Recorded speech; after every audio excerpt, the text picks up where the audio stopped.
Lawmakers in Connecticut will take on your child's health and safety. The Appropriations Committee is set to vote on a concussion bill. Concussions have been such a hot button issue around the country in both professional sports and for youth athletes as well. The CDC estimates more than 3.5 million athletes end up getting concussions every year. News 8's Brian Spiros is live from North Stonington this morning to find out more about the new legislation in the works. Brian?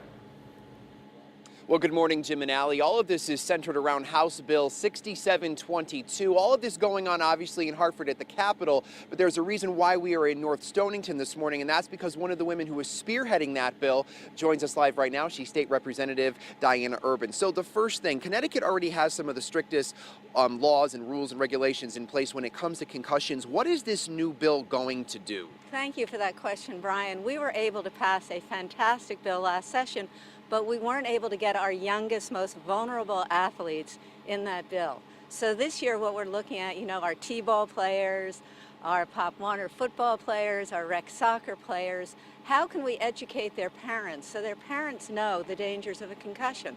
So this bill will allow us to send out a form with all the information that a parent would need to know what are the signs of a concussion, what are the dangers of a concussion, how soon should you return this young athlete to play?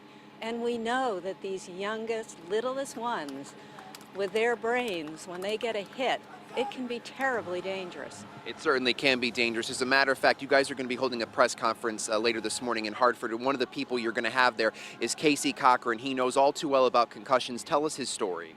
Casey Cochran was a starting QB at UConn. He's one of our own. He's from Monroe, Connecticut. It's a football family, and he took some pretty heavy hits. I think one in a game with BYU, and these hits have impacted him to the extent where he has voluntarily pulled himself out of playing football.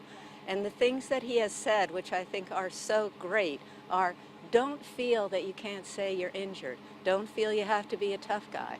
So he's certainly being a voice for everyone. In a very important topic, State Representative Diana Urban, we thank you for speaking with us this morning. We certainly appreciate it. By the way, we should also mention that House Bill 6722 is going to be voted on by the Appropriations Committee later this morning, so a story we will certainly keep you updated on. That's the very latest. We are reporting live this morning from North Stonington. Brian Spiros, News 8.